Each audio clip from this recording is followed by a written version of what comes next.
We all know it when we see it, but what is it really? Let's talk trees.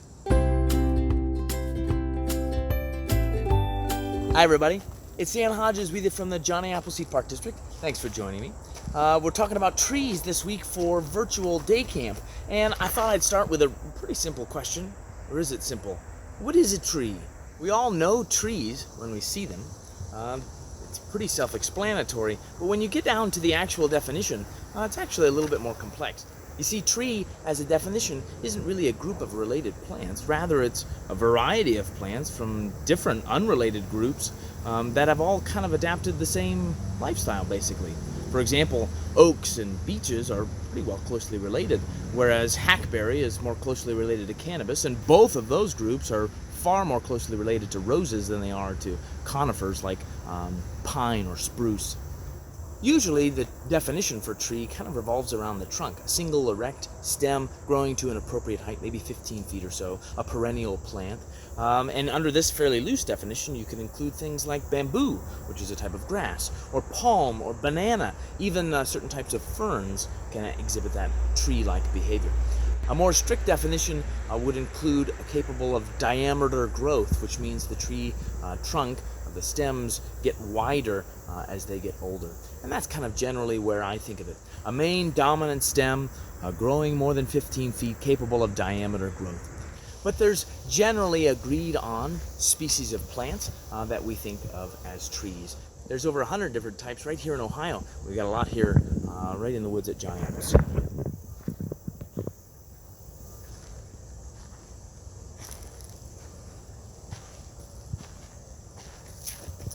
This one's perhaps one of my favorites.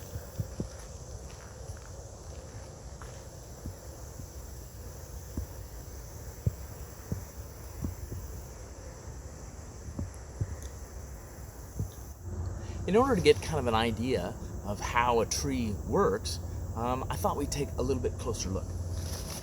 This is a cross-section of a tree, just like the one behind me, red oak.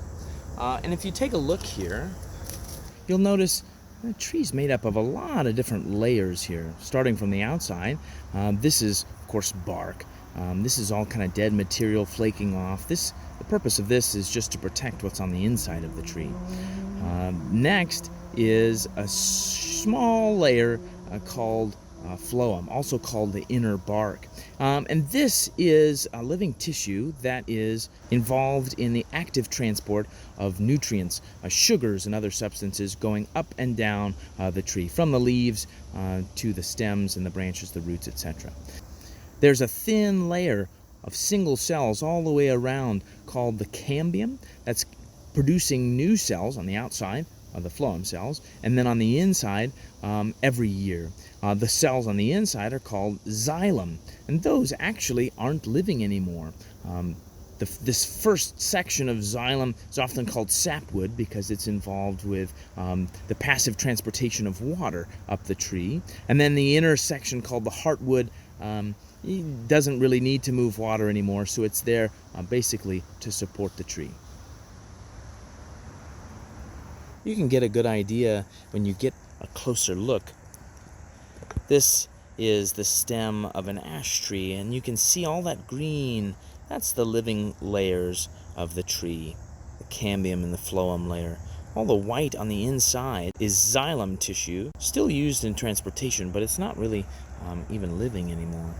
So trees don't have a single great definition. The difference between a shrub and a tree can be pretty minute at times. But I think, for the most part, if you get outside, you'll know it when you see it.